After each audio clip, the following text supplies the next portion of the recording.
يا أيها الذين آمنوا إذا نودي للصلاة من يوم الجمعة فاسعوا إلى ذكر الله وذروا البيع ذلكم خير لكم إن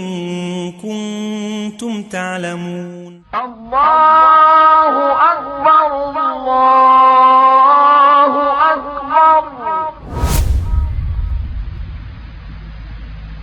أعوذ بالله من الشيطان الرجيم. بسم الله الرحمن الرحيم.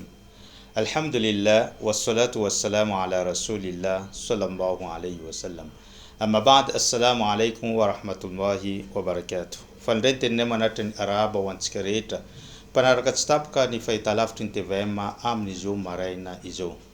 rala sanabavi atonatin finuna Islam afaka ruandu dia igaduna eo mtsika ni dati ni 10 Desambra.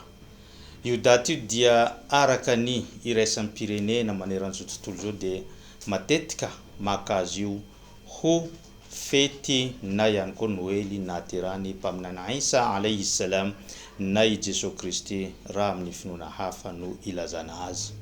Kamaro ni mametra pantanina ary maro ihany koa no miteny fa nipin Islam tsy mba mino an'izany Jesu Kristi zany, ary nipin Islam ihany koa tsy manome voninahitra na fantatra amin'ny anarany hoe antikrista nipino Islam. Ka amin'ity androany ity inshallah hitondrantsika fanazavana tsotsotra mahakasika an'izany mpaminana Isa na izany Jesu Kristi zany araka ny fomba fijeriny finoana Islam izay voarakitra amin'ireo hadisy ary voarakitra ihany koa amin'ny andian-teny masina ao anatin'ny boky masina Al-Qur'an al-Karim. Voalohany eo anatrehany finoana Islam dia Isa na Jesu Kristi dia mpaminany tahaka ny mpaminany rehetra tonga tety ambony tany, mitovy amin'ny mpaminany Adama ary mitovy amin'ny mpaminany Idris, mitovy amin'ny mpaminany Nuh, mitovy amin'ny mpaminany Ibrahim, mitovy amin'ny mpaminany Ismail, mitovy amin'ny mpaminany Musa, mitovy amin'ny mpaminany Yahya sy Zakaria, ary mitovy tantana amin'ny mpaminany Muhammad sallallahu alaihi wasallam. Saika amin'ireo iraka sy mpaminany rehetra tonga teto ambony tany dia nisy ihany no tsongainy Allah, nisy ihany no nomeny Allah voninahitra bebe kokoa mihoatra ny namany, ka misy anankidimy amin'izy ireo no antsoina hoe ulul azm izay be voninahitra raha oharina amin'ny mpaminany hafa, dia tafiditra amin'ireo dimy ireo i mpaminana Isa na i Jesu Kristi. Voalohany amin'ireo dimy manamboninahitra dia mpaminany Nuh alayhi salam, ary ny faharoa amin'izany dia mpaminany Ibrahim alayhi salam, ary ny fahatelo amin'izany dia mpaminany Musa alayhi salam, ny fahaefatra dia mpaminany Isa alayhi salam na i Jesu Kristi, ary ny fahadimy farany dia mpaminany Muhammad sallallahu alayhi wasallam. Ka ao anatin'ny finoana Islam mino ary manome voninahitra an'izany mpaminana Isa zany, ary tsy pino ny pino Islam anankiray raha tsy mino an'ireo mpaminany rehetra izay tonga ny fandimy teto ambony tany izay miisa mandeha 124,000 fa 520 ihany no voalaza na voatonina ao anatin'izany boky masina Al-Qur'an al-Karim zany. Anisan'ny fanomezam-boninahitra ny mpaminana Isa dia naverina ny Allah na nytonony Allah 520 ao anatin'ny boky masina Al-Qur'an al-Karim ny anarany zany Jesu Kristi zany. Nefa i mpaminany Muhammad zay nitondra ny Qur'an 4 fotsiny no voatonina ao anatin'izany boky masina Al-Qur'an al-Karim. Fanomezam-boninahitra tsy misy tahaka zany. Ao anatin'io boky masina Al-Qur'an al-Karim ihany koa dia misy sura na chapitre lehibe anankiray izay antsoina hoe Surat Al-Imran, la famille d'Imran. La famille d'Imran dia razambeny Jesu Kristi izay niteraka ny reniny ary ihany koa ny reniny niteraka azy, zay no napetraka ny Allah ao anatin'izany Qur'an zany. La famille d'Imran, chapitre lehibe anankiray izay mitanisa ny fahagagany nataon'ny mpaminana Isa, izay mitanisa ny voninahitry n'izany fianakaviana zany sy ny mahamasina any reniny zany Jesu Kristi zany. Ary mbola ao anatin'ny Qur'an ihany koa nomena chapitre anankiray antsoina hoe Mariam,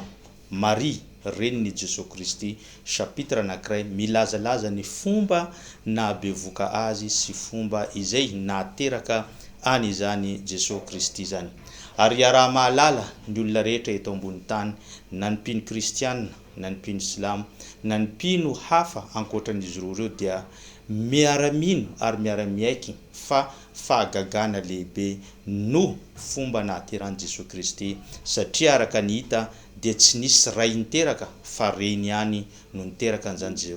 Jesosy Kristy zany. Saingy amin'ny finoana Islam kosa tsy tokony ho gaga loatra itsika satria Tompo Allah subhanahu wa ta'ala maefa ny zavatra rehetra, mahavita ny zavatra rehetra, mahay ny zavatra rehetra ary te hampiseho amintsika zanak'olombelona izy ny fahefana eo ampelantanany ka mahavita mamorona ny olombelona amin'ny fomba efatra mahagaga.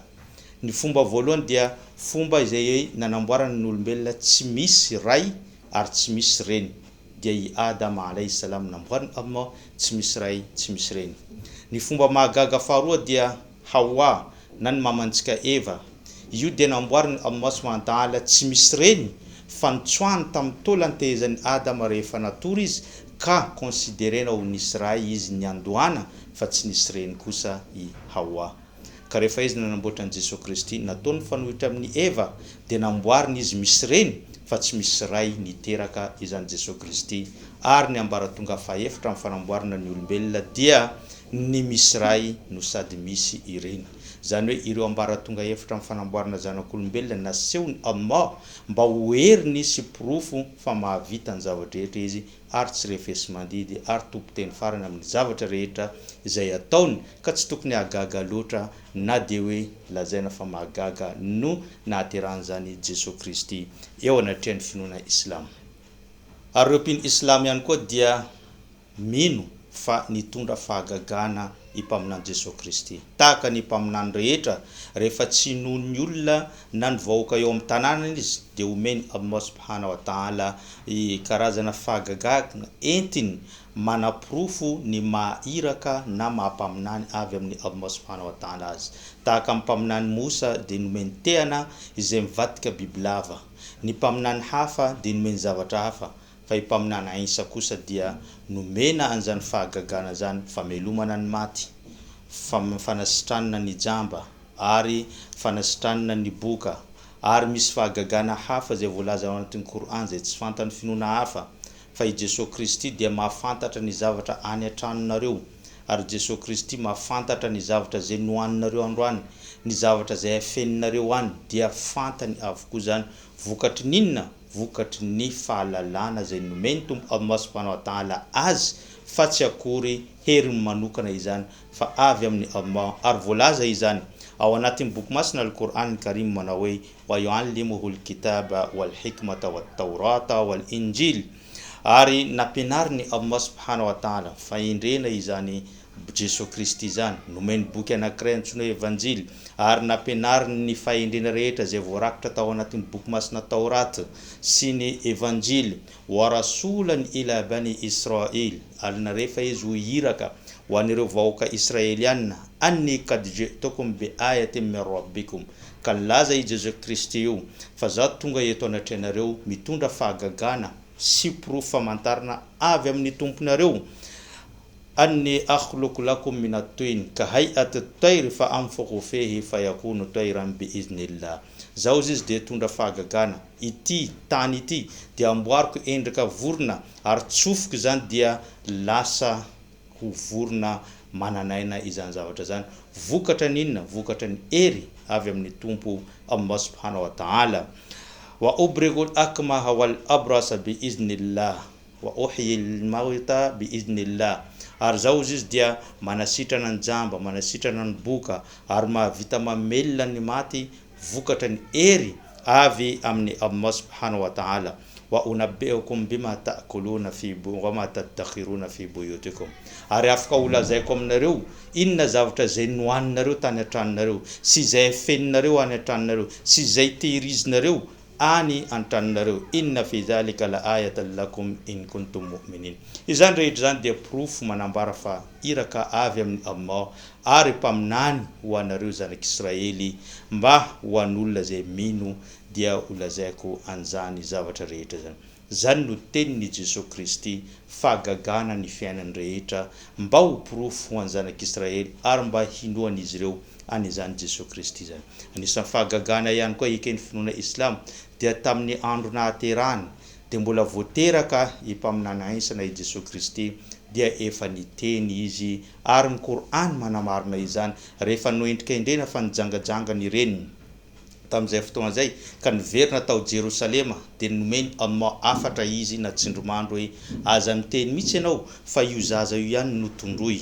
dia nitondrony Jesosy Kristy tamin'izany dia gaga ny olona manao hoe kaifa nukallimu man kana fil mahdi sabiya amin'ny fomba ahoana ry Maria no itenenanay amin'ny zaza voateraka zaza menavava dia teo nampiteneniny Allah subhanahu wa ta'ala Jesosy Kristy ka niteny manao hoe qala ana abdun inni abdullah atani alkitab waja'alani nabiyyan waja'alani mubarakan aynama kuntu wa awsani bis salati waz zakati ma dumtu hayya. Zao izy dia mpanompony Allah. Io dia no teneniny boky masina al-Qur'an al-Karim mazava ho azy fa izy dia mpanompony Allah fa tsy sanatria akory zanaky Allah na ihany koa tompo mitovy tantana amin'ny Allah fa ny teneniny mazava tsara za dia mpanompony Allah nomeny boky masina izany hoe nahazo an'izany evanjily zany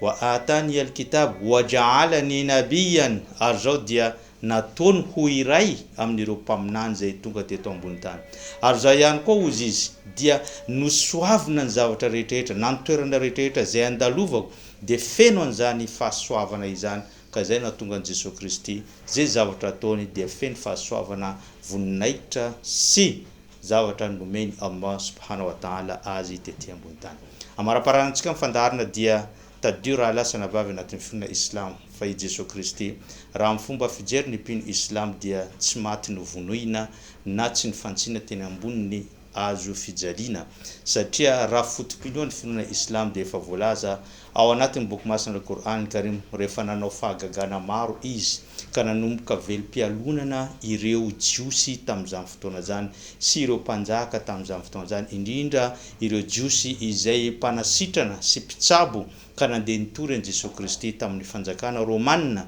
ka tamin'izay fotoana zay navoaka ny didy fampisamborana azy ary nisy tamin'ireo olona akaiky azy nanao an'izany fiatsaram-belatsy namadika azy ka amin'ny finoana Islamo dia tsy ilay Jesosy Kristy no voafantsika tare fa ilay mpamadika nalainy Allah tareny Jesosy Kristy nataony tamin'izany tareny zany dia iny no voasambotra ary iny no voafantsika teny amin'ny azo fijaliana araky ny fotom-pinoana teneniny Allah subhanahu wa ta'ala fa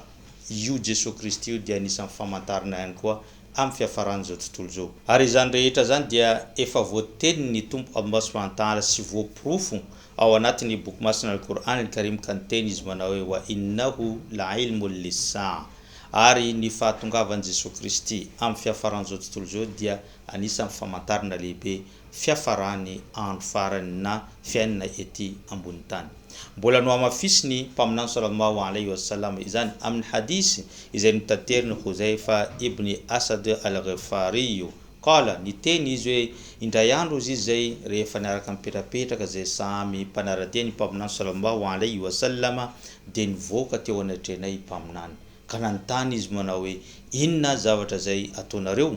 dia zay ozy izy namaly hoe zay mipetrapetraka mifananatra amin'ity fiainana fandalovana ity ary tsy vitan'izany ihany koa fa mahatsiaro ny fiafarany izao tontolo zao dia niteny mpaminany sallallahu alaihi wasallam innaha lan taquma hatta tarau qablaha 10 ayat. Io izy fiafarany zao tontolo zao dia tsy ho tonga raha tsy hoe anareo izy mahita famantarana na porofo anakifolo lehibe zay tonga aorian'ireo porofo anakifolo lehibe na dingana lehibe anakifolo famantarana lehibe anakifolo zay vao tonga izany fiafarany zao tontolo zao dia niteneniny amin'ireo zavatra folo reo voalohany amin'izany izy dia hisetroka lehibe izy zay ho hitanareo eny an-danitra mpaka aty ambony tany zay ny famantarana voalohany ao anatin'ny andro vitsivitsy dia misetroka lehibe hipaka maneran'izao tontolo zao avy any an-danitra ziskety ambony tany. Faharoa izy dia ad-Dajjal. Io Dajjal io dia anisan'ny lehilahy anankiray